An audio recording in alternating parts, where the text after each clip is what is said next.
Hey guys, it's me, Michaela. I'm here with the Authortube or Newbie Authortube tag video. So I don't know all the questions by heart. I am going to be reading them off of my computer screen, which is what my camera is set up on. It's a little dark outside. Unfortunately, this is kind of when I have my free time to do stuff other than writing and running errands on my weekends.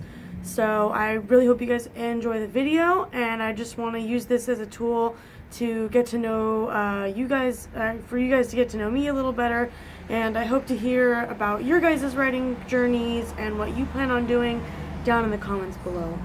So the first question, how did you find out about Authortube? So I actually found about Authortube from Jenna Moretti. I was originally watching her videos, and I've been a subscriber to her for a while now. But I also recently got acquainted with Kate Kavanaugh, who's another, moderately popular author-tuber, and watching her videos, because she's very similar and close into age to me, and we write very similar, styles. I guess we're kind of everywhere when it comes to our styles of writing and our genres of writing. Her videos really inspired me to take the plunge into Authortube. So Jenna Moretti got me into watching Authortube. Kate Kavanaugh got me into taking part in Authortube. The second question is, what genres do you write in? And I kind of write in mostly fantasy and sci-fi is what I like to focus on when it comes to my non-theatrical work. So when it comes to my theatrical stuff, I'm a little bit everywhere, but I like to stay when it comes to science fiction and fantasy when it comes to my novel writing and short stories. And then the third question is, what is your preferred writing tense, POV, and category of story?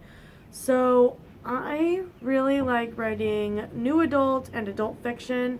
I find myself most comfortable writing in third-person omniscient present tense. I don't enjoy writing in first person, which might stem from the fact that I don't like reading first person point of view, especially first person past tense. But it is something I'm interested in exploring simply because I'm not comfortable with it. And I like to work on my downfalls and the things I'm not really good at. So since it's not really my comfort zone or my powerhouse, I'm interested in exploring first person. But that being said, my main writing tense and point of view would be present tense, third person omniscient. So the fourth question, are you a plotter, a pantser, or a plancer? So I did not know what a pantser was until I got more into watching the Authortube community and watching more of the videos that are available on the subject. So basically, if you're not an author-tuber or you're not a booktuber, which I know a lot of my friends and family aren't, and that's going to be a lot of the people watching these videos because it's the first couple that I've made. A plotter is basically somebody who takes a lot of time and is very committed to getting all of the fine details, or as much of the fine details as possible, figured out before they even start writing. So a plotter, for example,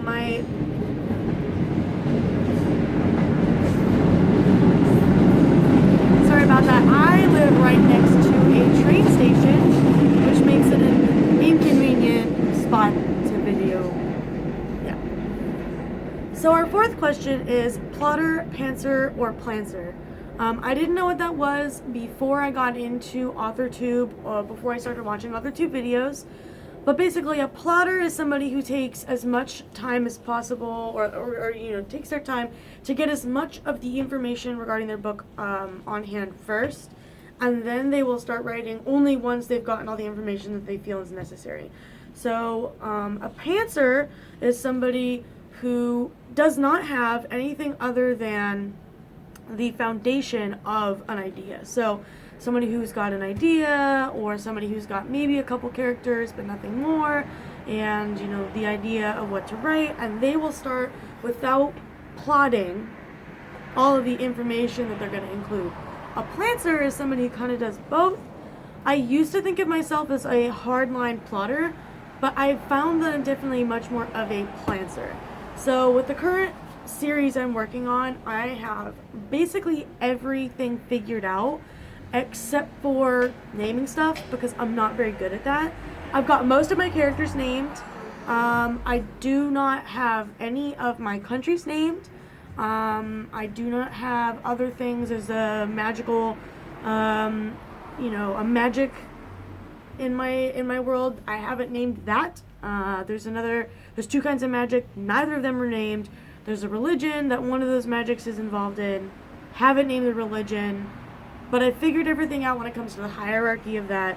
So, with that being said, I'm definitely much more of a planter than I initially thought I was when I started writing musicals and plays and now novels. Fifth question. Are you self-published? Are you published? Or yet to be published? So I am currently yet to be published. I do not have any sort of deals or anything with any publishing companies, and I have not yet self-published any work, but I am interested in both. But my first series that I'm working on now, I'm planning to self-publish, and I am going to go more into the publishing world, the traditional publishing world, in the future, just not with this first series, is what I know. Also, I love this mug. I have tea. My mommy and daddy got it for me the Christmas before I moved to New York City, which was 2017. So it's probably my favorite mug. Sixth question. What publishing company, literary agent, and or printing company are you represented by or use? If you are not yet published, what is your dream publishing house and or literary agent? So, I'm not yet published, and I don't have anything in print. I don't have a literary agent. And unfortunately, my dream publishing company doesn't exist anymore. If I had the option, I would love to be published by Hyperion Books, which is actually the publishing company that previously used to be owned by the Walt Disney Corporation. However, that company has now been purchased by another company, and it's called by a different name. However, all of the books that were written with a Disney flair or relating to Disney things, like the Keys of the Kingdom, I believe it's called, or Keepers of the Kingdom, I don't know. That, a lot of the Rick Riordan stuff was published under Hyperion Books. Those are still owned by Disney, and so Disney, the name Hyperion Books is now no longer a publishing company, but is actually a unit underneath Walt Disney Publishing Corporation. So if I had the option, I would like to go with that. Even though Hyperion Books is no longer its own publishing company, I still would like to have a book possibly published under them. So number 7. What Authortube related videos can we expect to find on your channel? To be honest, I'm not quite sure yet. I do know that I want to focus a lot on my personal writing journey and videos that relate to that. I don't want to really do advice videos, mostly because I don't feel like I have enough experience to give advice. That being said, I do hope to get to a point where the things that I tell you about my writing experience will be able to help you with your writing experience. So I won't necessarily be saying, this is what you need to do, because I don't feel like I have the tools or the information necessary for that. But you might be able to look at my process and look at what I'm doing and how it works for me, and it might maybe inspire you to find something that works for you. Question number 8. When did you start writing? I don't want to be that cliche person and say I've kind of been writing my whole life, but I've kind of been writing my whole life. My mom is a writer. She is not published. She's got lots of wonderful stories that she has written, and she needs to take the opportunity and publish them or self-publish them, Mom. So her passion for writing is what initially inspired me to write. That and reading a lot of great books and seeing a lot of wonderful stage plays and musicals. That is what inspired me to write. And so I've been writing essentially since I was in elementary school. I can remember the first book I ever wrote was in my 3rd grade class with Mrs. Carney. I wrote a book about Sally the cat, and I had to bind it and put a cover on it, which I made out of cloth from Walmart.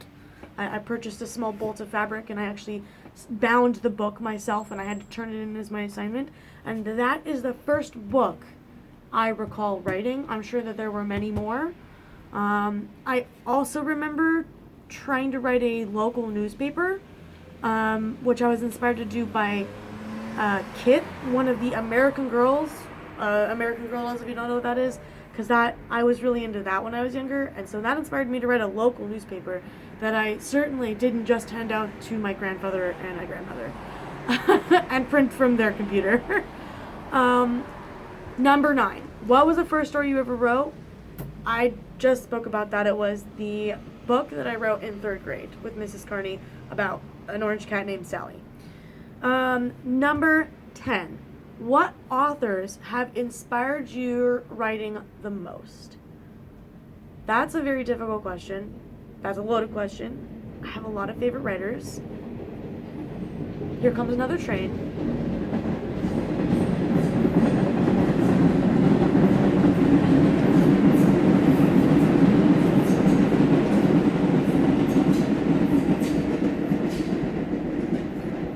So, question number 10. What authors have inspired your writing the most? That's kind of a loaded question because there are a lot of writers that I really like, and I've read a lot of books in my life. But I'd definitely have to say that the top 3, number 1 is Brian Jacques. I don't know if you guys have ever heard him. He actually wrote the Redwall series, which is a children's fantasy series about anthropomorphic animals that live in an abbey called Redwall, and it is very, fantastical, and I loved that series when I was a kid. Another writer that's definitely inspired me a lot would have to be Orson Scott Card. I love his writing. I actually read his How to Write Fantasy and Science Fiction book. And I really love Ender's Game. It's probably one of my favorite science fiction series. And then 3rd is actually a writer I recently got into his name is Simon Brown, and he is not very well known at all. I actually accidentally found one of his books in a secondhand bookstore on Staten Island where I live for $4. And I read that first book by him, and that actually inspired me. I purchased all of his books. I did not just purchase the next book in the series. I purchased every book he ever published, which is only 8. I believe it was 8. So I purchased all of them after I purchased that first one. And that is actually where my original creative flow for this current series came from. So I read that, and it was really good, and I wanted to write fiction. I wanted to write fantasy very similar to that, and that's how I got started on my current series. So those 3 writers are probably the ones that have inspired me the most. They're not the only ones by far, but those are probably the top 3. Question number 11. Do you schedule your writing sessions or simply get to writing whenever you can find the time? So I try to schedule my writing as much as possible. I allot myself about an hour at the beginning of my day when I get up for work, and then I allot myself at least an hour when I get home from my work day. But it doesn't always work out that way. On top of that, I also am a very impulsive kind of person when it comes to my writing. So I may occasionally during the day when I'm at work, I don't have access to a computer or my phone. So I will often write it on in my notebook, which I have notebooks specifically for each project. And so whichever one I'm working on the most, I keep that notebook with me and I color code them. And all my projects that don't have names are color coded, and they're called Project whatever color. So like right now my series that I'm working on is Project Pink, and so the notebook, the folder I use for any loose leaf papers, and my little booklet that I have that goes with it, those are all pink. So I kind of do both. I plan, and then whenever I get the impulse I also just write. Number 12. Do you type on a computer, a typewriter, or do you write everything by hand, Or do you use a blend of those? And where do you write in general? So I do most of my writing on my computer or on my phone. I use Google Docs. Because it's free, it doesn't take any space up on my Google Docs to use a Google document. And it's also accessible from literally anywhere that I can log into on my Google account. I also write in my notebook. So I guess I would say that I use a mix of those things. And in general, I like to write on my balcony at home if the weather permits. But if the weather isn't good, I will sometimes sit at my kitchen table or in my bed. I try not to do my bed because sometimes I decide to take a nap and then I don't get anything done. But I'll also go to the library, or I've been thinking about going to the mall food court so I can people watch while I write, but we'll see if I'll get distracted doing that. Number 13. What are you most looking forward to now that you're a part of Authortube? So I'm most looking forward to getting to know other Authortubers. I really much so like the community. From an external point of view, I like watching other people's videos, and I enjoy and appreciate the support that I see other Authortubers giving fellow Authortubers. So I am definitely looking forward to be able to support other Authortubers and reap the benefits for myself. I'm also looking forward to having a platform to share my experience with other people who may not be interested in writing, or may be interested in the experience of it and might be thinking about doing it for themselves. So I guess I would have to say I'm looking to socialize, and I'm also looking to share. So those are my two things, and those were my answers to the Newbie Authortube tag questions. And I hope you guys enjoyed, and if you have any other questions for me, you can go ahead and ask down below. So like, share, and comment, and I will look forward to seeing you in my next video. Thank you so much, and have a nice day.